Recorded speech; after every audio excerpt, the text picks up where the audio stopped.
We thank God we appreciate Him for His protection over us and for His provision. Blessed be to His name. Today again we are in His presence to learn. Holy Ghost will illuminate our hearts and God will bless us. Shall we pray? Our Lord God, we thank you, bless you, and we give you glory. We adore you for your goodness. Thank you, Father, in the name of Jesus. Amen. We are going to your word, Holy Spirit, open our mind. Amen. Speak to us. Amen. Show us the mystery things. Amen. And let your name alone be blessed. Amen. So we pray in Jesus' name. Amen. Amen. Amen. Praise God. Hallelujah. Amen. Amen. You have a message before us this morning saying, avoid a civil war. Avoid a civil war. When we talk of war, almost everybody know what war is. War is not something that conducive. It's not something that easy. Cause a lot of damages. It destroys things. It do a lot of havoc. Then when we say civil war, we're talking of internal battle. Something that happened within your environment, within family, within cooperative, within some group of people. Avoid a civil war because it damages. May God help us. And we're going to book of Proverbs, chapter 25 and verse 28. We're reading from Living Bible, from Good News Translation, and it reads, if you cannot control your anger, if you cannot control your anger, yes, you are as helpless as a city without walls. You are helpless as a city that has no fence, no wall, open to attack, that is ready to be attacked.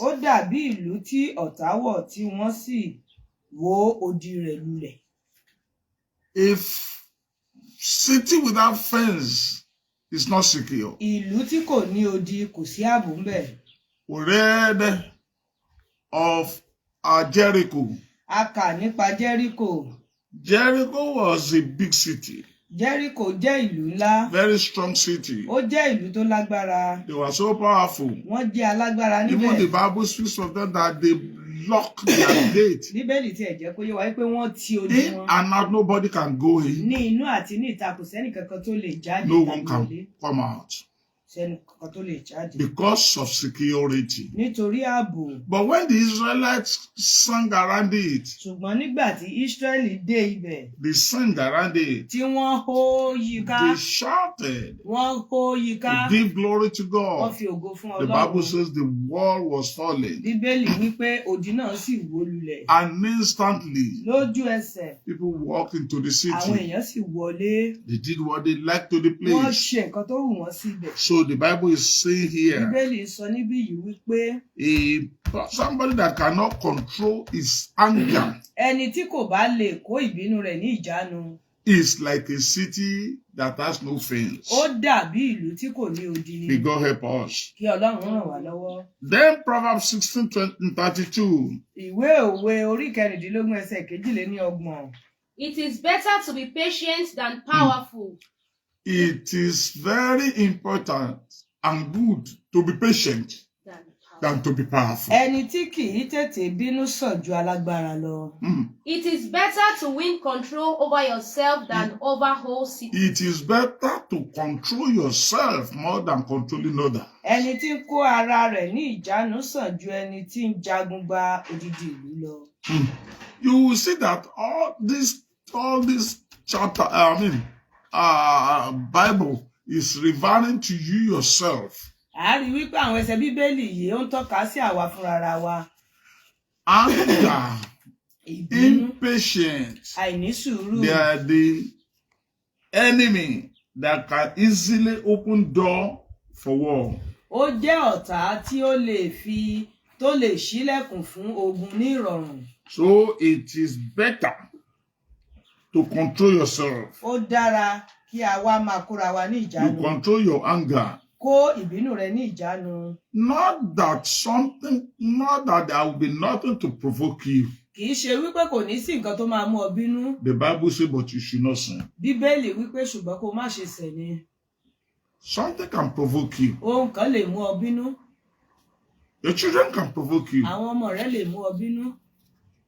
Your husband can provoke you. Ọkọ rẹ lè mú ọ bínú. Your wife can provoke you. Ìyàwó rẹ lè mú ọ bínú.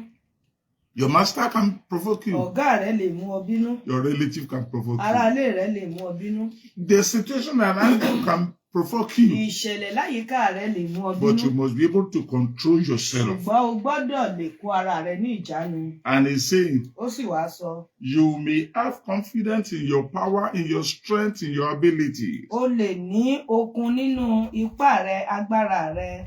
But if you cannot control yourself, ṣùgbọ́n tó o bá lè kó ara rẹ ní ìjánu, you are a fool. O jẹ́ òpè. May God help us. Kí Ọlọ́run ràn wá lọ́wọ́. Do not build up obstacles in your imagination. Má ṣe máa fi gbèdéke lé èròǹgbà rẹ. Now listen, your thought has to do about this thing too. Èrò rẹ náà ní ṣe nípa nǹkan wọ̀nyí. Be very careful about your imagination. I thought, I feel, I imagine. Máa ṣọ́ra nípa èrò mòrò. There are some people that their imagination has caused a lot of problems for. Ọ̀pọ̀lọpọ̀ ní èrò inú wọn ti mú ìṣòro bá ayé wọn. People like David.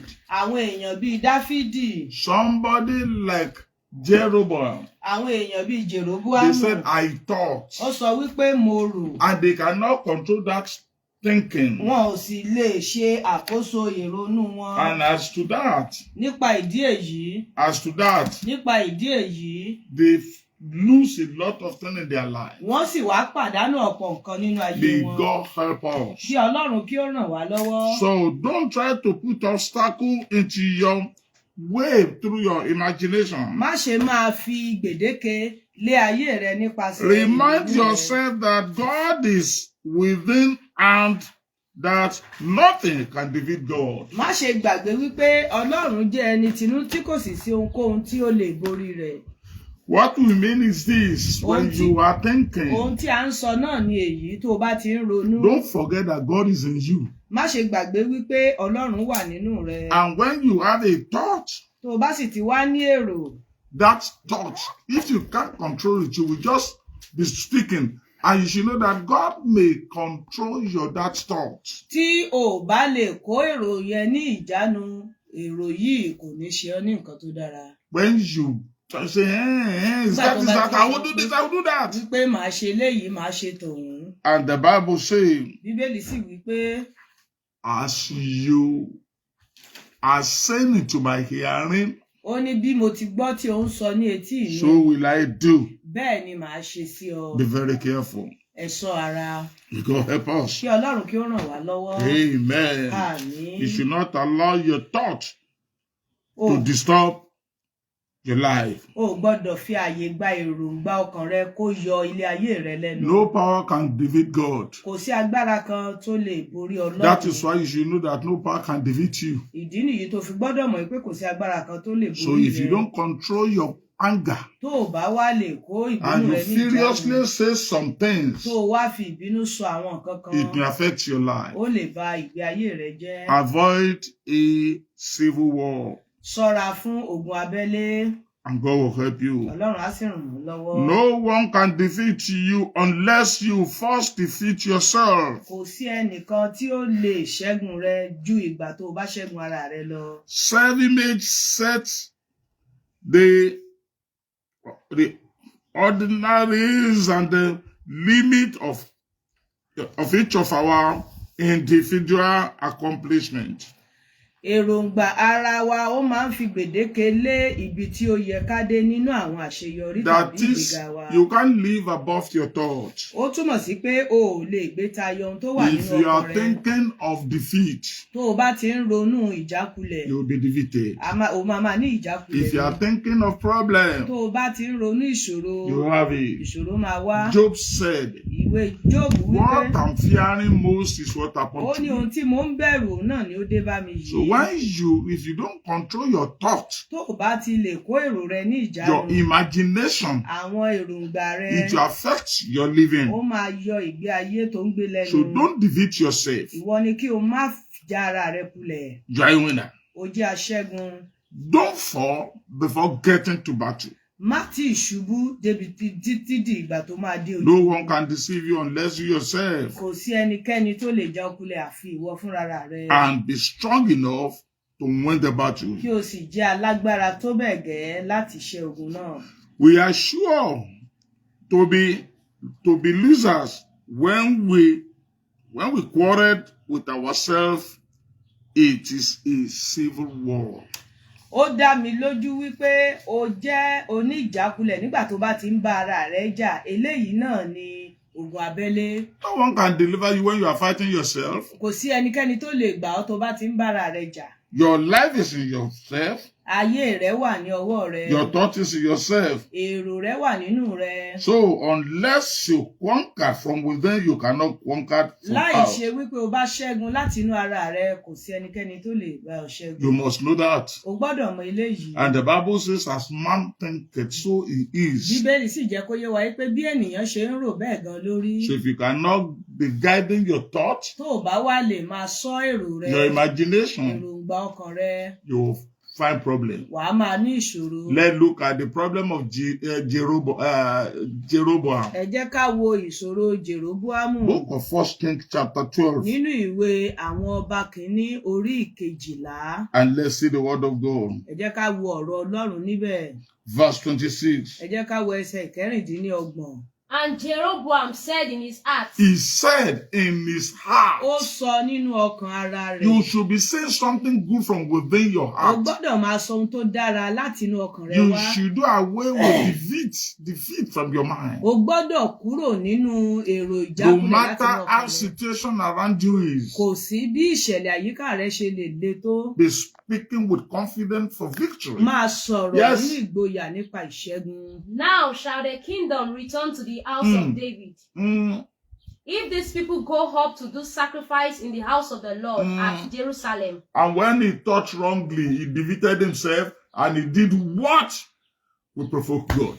Nígbà tí ó ro nǹkan tí kò dára, ó já ara rẹ̀ kulẹ̀, ó sì wá ṣe ohun tí ó lè mú inú Ọlọ́run bí. That was the starting point of Jeroboam falling. Eléyìí ni ìbẹ̀rẹ̀ pẹ̀pẹ̀ ìṣubú Jeroboamu. And he committed the sin that God cannot forgive. Ó sì wá dá ẹ̀ṣẹ̀ tí Ọlọ́run tiẹ̀ lè dáríjì. God makes a lot of references to him. Ọlọ́run ti mú kí a rí oríṣiríṣi ẹsẹ̀ Bíbélì. Like sin of Jeroboam. Wípé bí ẹ̀ṣẹ̀ Jeroboamu. Like sin of Jeroboam. Bí ẹ̀ṣẹ̀ Jeroboamu.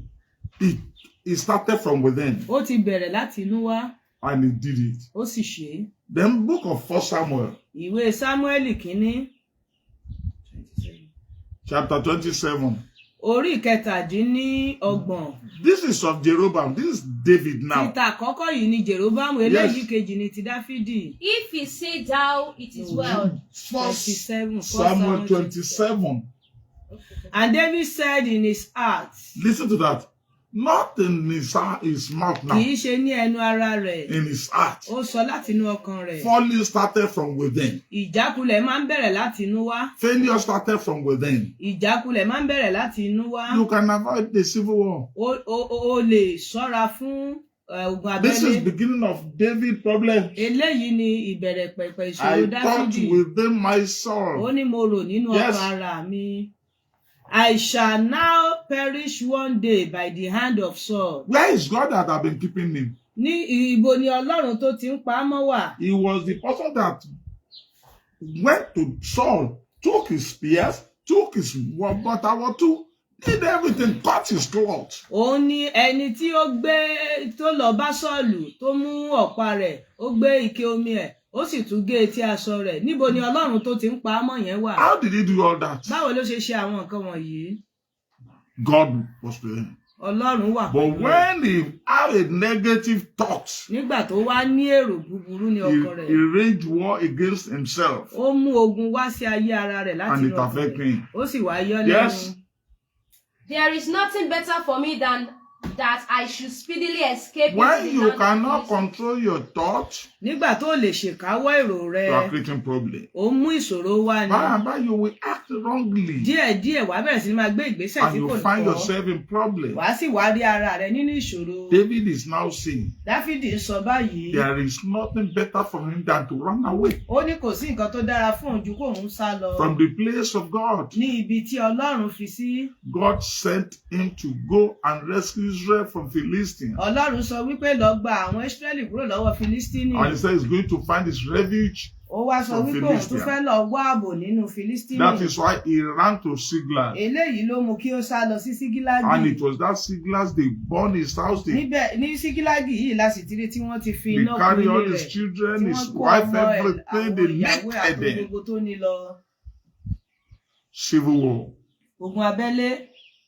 It takes God mercy for him to escape it. Ó gba àánú Ọlọ́run ní fún un láti tún yọ nínú rẹ̀. I pray for you if you have been going through this civil battle.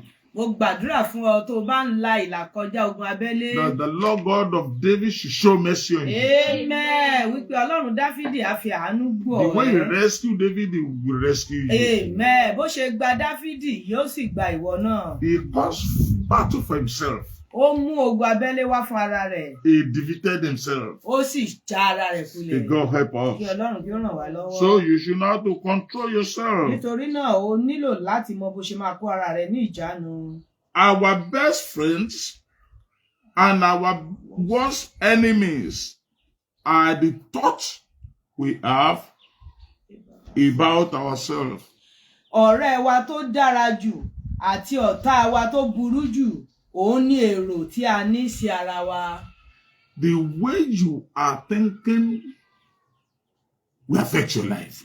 Bí o ṣe ń ronú ayé rẹ, òun ló máa yọ ayé rẹ lẹ́nu. If you are thinking of defeat, you will be defeated. Tó o bá ti ń ronú ìjákulẹ̀, o máa ní ìjákulẹ̀. If you are thinking of success, you have success. Tó o bá ti ń ronú àṣeyọrí, wàá rí àṣeyọrí. David has won the battle of Goliath before he launched into that battle. Dáfídì ti ṣẹ́gun Gòláyátì kó tó wọnú ojú ogun náà. Every other people see that battle as something that they cannot conquer. Gbogbo èèyàn ló rí ogun yìí bí ogun tí wọn kò lè ríṣẹ́. Even Saul, Sọ́ọ̀lù the pàápàá, head of the nation, had run for it. tó jẹ́ olórí ogun, òun gan fúnra rẹ̀ ti sá fún ogun yìí. But let's see what happened. Ṣùgbọ́n ẹ jẹ́ ká wo ohun tó Let's ṣẹlẹ̀. hear the confession of David. Ẹ jẹ́ ká wo ohun tí Dáfídì sọ. In the book of 1 Samuel, Nínú ìwé Sámúẹ́lì chapter 17, orí ìkíní, Let's orí read from verse ìkejì 30. kẹtàdínlógún.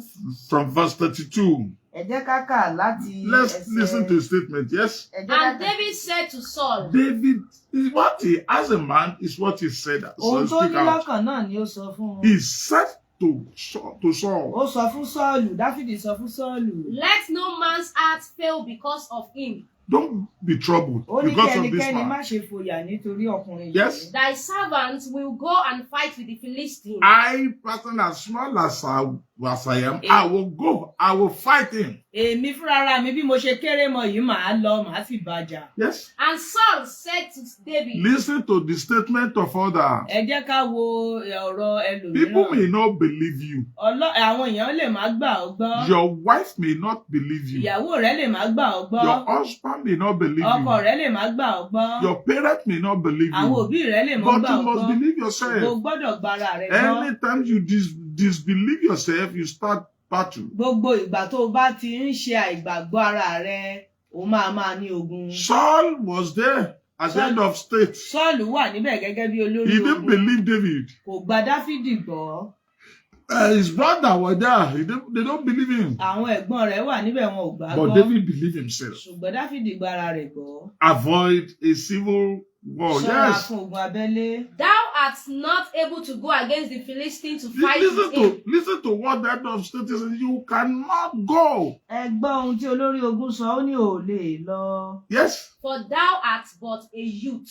Number one, Nítorí pé ìwọ jẹ́ ọmọdé. you are very small. Ìkíní, o jẹ́ ọmọdé. Yes. And a man of war from his youth. That very man Goliath was a man of war from his youth. Ọkùnrin Gòláyátì yìí jẹ́ He had ológun destroyed láti many kékeré. things. Ó ti pa oríṣiríṣi Battle àwọn. that destroy many will fall for you. Amen. Ogun tó ti pa ọ̀pọ̀lọpọ̀ yóò ṣubú níwájú tiẹ̀. Problem that has disturbed many will give you way. Ìṣòro tó ti dí ọ̀pọ̀lọpọ̀ àwọn ènìyàn lọ́nà yóò fún ìwọ ní ọ̀nà. All what you need to know is that God is with you. Ohun tó gbọ́dọ̀ mọ̀ ni wípé Ọlọ́run wà pẹ̀lú rẹ. He is the one that will fight your battle. Òun ni ẹni tí yóò ja ogun rẹ. And no one can defeat Kò God. sì sí ẹnikẹ́ni tó lè ṣẹ́gun Ọlọ́run. David knew this. Dáfídì mọ èyí. Yes. And David said unto Saul. Listen to the response of David. Ẹ jẹ́ ká gbọ́ ohun tí Dáfídì wá sọ. Thy servant kept his father's sheep. And When I was taking care of my father's sheep, Nígbà tí mo ń tọ́jú agbo àgùntàn bàbá a mi. bears and a lion came. Bíárì kan, kìnìún kan àti àmọ̀tẹ́kùn kan wá. You should know that they are not a common animal. Ẹ lè mọ̀ wípé àwọn wọ̀nyí kì í ṣe ẹranko tó wọ́pọ̀. They picked one of the sheep. Ó ní wọ́n gbé ọ̀dọ́ àgùntàn I kan. stood against Mo them. dìde mo sì. I beat them. I took it back. Mo gbà á padà When it lẹ́nu. rise against me, Nígbà tó dìde sí mi, I hold his beard. mo gbá irùngbọ̀n rẹ̀ mú. I took she back. Mo sì gba àgùntàn I náà. beat Mo sì nà them án, mo and I lù ú. killed them. Mo sì pa á. This is confession. Eléyìí ni ohun tí ó sọ jáde. Because this is what he believed. Nítorí pé nǹkan tí ó gbàgbọ́ nìyí. You will never win a battle that you don't have confidence O over. lè ṣẹ́ ogun tó ò ní ìgboyà nínú rẹ̀. I will go. Ó ní màá lọ. That very uncircumcised man will be like one of those animals. Aláìkọlà ọkùnrin Filistini yóò dàbí ọ̀kan nínú àwọn. And you know when they call someone Nígbà tí uncircumcised, a bá sì ń gbọ́ tá ń sọ wípé aláìkọlà. what they mean is that a man without God, Òun náà ni ẹni tí kò ní Ọlọ́run. someone that has no divine support, Ẹni tí kò ní àtìlẹ́yìn àtòkè I will wá. kill him. Every challenge that rises against you has no divine support. Gbogbo ìpèníjà tó ń yí ọ ká kò ní Ọlọ́run kankan. Since that challenge is not the result of one sin or the other, Bí ìpèníjà náà bá ti jẹ́ nípa ẹ̀ṣẹ̀ tàbí ohun kan mìíràn. God will help you. Ọlọ́run á sì ràn ọ́ David lọ́wọ́. said, I will go. Dáfídì sọ wípé èmi ó lọ. And he went. Ó sì lọ. And he defeated that very man. Ó sì ṣẹ́gun ọkùnrin. You will jẹ̀gbìnà yìí. defeat all your enemies. Amen. Wàá ṣẹ́gun àwọn ọ̀tá rẹ. You rise to the higher level. Wàá dìde lọ sí ibi gíga. God will fight your battle. Ọlọ́run á sì ja ìjà rẹ. But be courageous. Ṣùgbọ́n ìwọ ni kó mú Don't ọkàn lé. by yourself courage war. Má fún ara rẹ máa dá ogun And sílẹ̀. God will help you. Ọlọ́run á sì ràn ọ́ lọ́wọ́. Be aware of your thoughts. Ìwọ ni kí o ṣọ́ra fún èròǹgbà rẹ. The way you think has to do about your victory. Bí o ṣe ń rò ó ní ṣe nípa ìṣẹ́gun rẹ. Your thoughts soon become word. Èròǹgbà rẹ ó máa tó di ọ̀rọ̀. And it soon become actions. Ọ̀rọ̀ rẹ á sì tó di ìṣe. So, Proverbs chapter 4, Ìwé òwe orí ìkẹrin. verse 23. Ìwé òwe orí ìkẹrin ẹsẹ̀ 23. Keep thy heart with all diligence. Keep your heart Ó nípa from all diligence. Ó nípa ọkàn rẹ mọ́, pa àyà rẹ mọ́ ju gbogbo ìpamọ́ lọ. Be very careful the way you think. Máa ṣọ́ra ní bó ṣe ń ronú. Do away with negative thoughts. Máa kúrò nínú àwọn èrò búburú. Negative thinking will not give you way out. Èrò búburú kò ní fún ọ ní ọ̀nà àbáyọ. Let your heart be equal with the word of God. Jẹ́ kí èròǹgbà rẹ kí ó máa bá ọ̀rọ̀ Ọlọ́run mu. Be saying what God said about you. Máa sọ ohun tí Ọlọ́run sọ nípa rẹ. Don't allow anything to move you. Má jẹ́ kí ohunkóhun kí ó tiẹ̀ Be only moved by the word of Ìwọ God. ni kí o máa mì pẹ̀lú ọ̀rọ̀ Ọlọ́run. For out of it are the issues of life. If you will win, it will come from your thoughts. Tí o bá máa ṣẹ́gun, ó máa wá láti inú èrò And rẹ. if they will win you, it will come from Tó your bá sì máa thoughts. ṣẹ́gun rẹ, inú èrò rẹ ló ti máa wá. Think victorious. Máa ronú ìṣẹ́gun. 23 Proverbs chapter 7 chapter 23 verse 7 says, as man thinketh, so he is. Ìwé òwe orí 23:7 sọ wípé bí ènìyàn ṣe ń ṣírò ní ọkàn rẹ̀ bẹ́ẹ̀ náà ni ó rí. Be very careful. Ṣọ́ ara rẹ. Wrong thinkings almost always lead to mystery. Èròǹgbà búburú ó máa ń yọrí sí ohun búburú ni. Be very careful the way you thought. Ṣọ́ra bí o ṣe ń ronú. Don't look at the stature of something and decide negative. Má ṣe máa wo bí nǹkan tó ń ṣe ọ́ ṣe ga tó kò wá máa jára rẹ kulẹ̀. If David will look at the stature of Goliath, he will not attempt it. Tí Dáfídì bá máa wo bí Gòláyàtì ṣe ga tó kò tiẹ̀ ní tẹ́rí sí i. But he knew that his God is greater than him. Ṣùgbọ́n ó mọ̀ wípé Ọlọ́run tóun ní ó ju Gòláyàtì lọ. No problem will come out and say, I am the greatest. Kò sí ìṣòro kan tó máa wá tó máa sọ wípé òun lòun tóbi jù. He may say, I am greater. Ó lè sọ pé òun tóbi o. But your God is greatest. Ṣùgbọ́n Ọlọ́run rẹ tóbi jù lọ. Your God is greater than any challenge. Ọlọ́run rẹ tóbi ju gbogbo ìṣòro lọ. I'll be seeing him before you. Kó o sì máa rí níwájú. Follow him. Tẹ̀lé. And you will conquer. Ó sì ṣẹ́gun rẹ̀. Avoid a civil war. Ṣọ́ra fún ogun abẹ́lé. Be very careful. Ṣọ́ra. Don't allow anyone to create problem for you. Má jẹ́ kí ẹnikẹ́ni kí ó mú ìṣòro wá bá ọ. A person who doubts himself is like a man who enlists in the ranks of his enemy and bears arms against himself. Ènìyàn tó ń ṣe iyèméjì ara rẹ̀ dàbí ẹni tí ó mú ara rẹ̀ lọ sí àárín àwọn ọ̀tá tí ó sì wá lo àwọn ohun ìjà lòdì sí ara rẹ̀. So, don't commit treason against yourself. Má ṣe máa ṣe ohun tó lòdì sí ara rẹ̀. Have confidence in God. Máa ní ìgboyà nínú Ọlọ́run. Don't commit treason against your purpose. Má ṣe máa ṣe ohun tó lòdì sí whatever you want to do, have confidence that you ohun tí o bá can fẹ́ do. ṣe ní ìgboyà láti gbé ìgbésẹ̀. Your future depends on many things. Ọjọ́ iwájú rẹ ó dúró lórí ọ̀pọ̀ àwọn nǹkan kan. But mostly on you. Ṣùgbọ́n èyí tó ṣe gbòógì jù òun náà ni ìwọ fúnra rẹ. May God help Kí us. Ọlọ́run kí ó ràn wá lọ́wọ́. Our businesses in life is not to get ahead of others, but to get ahead of ourselves. Ojúṣe wa nínú ayé yìí kì í ṣe wípé kí a lọ síwájú ẹlòmíràn, ṣùgbọ́n kí a lọ ṣáájú ara wa. To break our own records. Láti mú gbogbo àwọn èròǹgbà wa wá sí. To outstrip our yesterdays by today. Kí a lè mú gbogbo tí ṣe ti àná kúrò ní òní. To do our works with more force than ever before. Láti ṣe iṣẹ́ wa ní òní ju bí a ṣe lè ṣe tẹ́lẹ̀tẹ́lẹ̀ lọ. So means that to be a progressive member. Ó túmọ̀ sí pé kí a lè jẹ́ ẹni tí ó tẹ̀síwájú. A man of God said, if you would like to know who is responsible for most of your problems, take a mirror. Take a look in the mirror. Ọ̀jọ̀gbọ́n kan wípé tí o bá fẹ́ mọ ẹni tí ó jẹ́ ọ̀tá rẹ jùlọ nínú ìṣòro tó ń là kọjá, lọ gbé àwògíìgì kò gbé síwájú rẹ tí í ṣe gíláàsì. Whosoever you see is your enemy. Ẹnikẹ́ni tó bá ti rí ń bẹ̀, òun náà ni ọ̀tá rẹ. And I want to believe that you will see nobody than Ó yourself. sì mọ̀ wípé o lè rí ẹnikẹ́ni ju ìwọ fúnra rẹ lọ. That is, yourself is the person that is disturbing Ó you. túmọ̀ sí pé ìwọ fúnra rẹ ló ń yọ ara rẹ lẹ́nu. Be progressing. Máa tẹ̀síwájú. Your word first exists within you. Ọ̀rọ̀ rẹ òun ló kọ́kọ́ ń ṣáájú nínú rẹ. You first have to think it. Wàá kọ́kọ́ rò nínú. There is nothing you do without thinking. Kò sí nǹkan tó máa ṣe.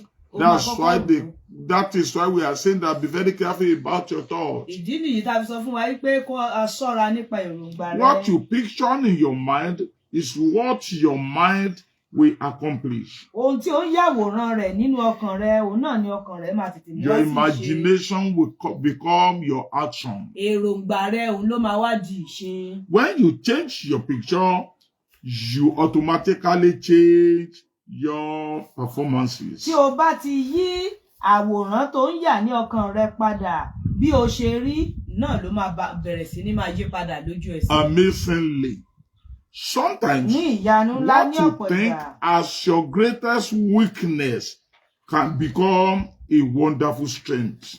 Sí ìyanu ńlá ọ̀pọ̀ ìgbà àwọn nǹkan tí ó ń rò gẹ́gẹ́ bí àìlera rẹ ó lè wá di ohun tó jẹ́ ìyanu alágbára nínú ayé rẹ. You may succeed if nobody else believes in you, but you will never succeed if you don't believe in yourself. O lè jẹ́ aláṣeyọrí tí ẹnikẹ́ni ò bá gbàgbọ́ nínú rẹ, ṣùgbọ́n o lè di oníjákulẹ̀ tí ìwọ fúnra rẹ tó ò bá ti gba ara rẹ gbọ́. Look at the journey of Joseph. Ẹ wo ìrìn àjò Jósẹ́fù. His father doesn't believe him. His father doesn't believe Bàbá him. rẹ̀ kò gbàgbọ́. His brother doesn't believe him. Àwọn arákùnrin rẹ̀ ò gbàgbọ́. But instead of him to keep quiet, Ṣùgbọ́n èyí tó yẹ kó dákẹ́ jẹ́jẹ́. I still have a dream. Ó sọ fún wọn wípé mo tún Stop! láàlá Don't mìíràn. say that jargon again. Dákẹ́ má máa sọ ìsọkúsọ mọ́. I have another dream. Ó ní mo tún rí àlá mìíràn. Don't allow anything to disturbing your vision. Má jẹ́ kí ẹnikẹ́ni kí ó yọ ìran rẹ Your lẹ́nu. dream will come to pass. Àlá rẹ yóò wá sí ìmúṣẹ. If you are not raising civil war for yourself, Tí o bá ní máa gbé ogun ti ara rẹ. disbelieving your vision is a means of waging war against yourself. Tí o bá ti ń gba ara rẹ gbọ́, ó dàbí ìgbà tó ń gbógun ti ara rẹ ni. Believe yourself. Gba ara rẹ gbọ́. Progress. Máa tẹ̀síwájú. You make it. Wàá sì rí gbà. And God will bless you. Ọlọ́run á sì ràn ọ́ Shall lọ́wọ́. we pray? Ẹ jẹ́ kí á gbàdúrà. Our Father and our God, we thank you, bless your name, we give you glory, we adore you because you are so faithful. You are the one leading us and you will not leave us. So we pray for grace, more grace to progress and to have confidence in you and have confidence in victory in the name of Jesus. Amen. Lord, I pray anyone that have been fighting a civil war, I pray that you help them out and you give them victory in the name of Jesus. Amen. Lord God of hosts, we will make it, Amen. for we are following you. Amen. Your grace will sustain us Amen. in the mighty name of Jesus. Amen. Thank you, Father, Thank you, Lord. for we pray in Jesus' name. Amen. Amen. Amen. If you have questions, you can send it to Tó us. o bá ní ìbéèrè o lè fi ránṣẹ́ sí wa. Our address remains the same. Ẹ̀rọ ìbánisọ̀rọ̀ àbákan náà. 080 080 340 340 11 356. 356. Finger of the Lord Iléeṣẹ́ ministry. ìránṣẹ́ ìka Olúwa. Remain blessed. Ẹ̀jẹ̀ alábùkún. God bless.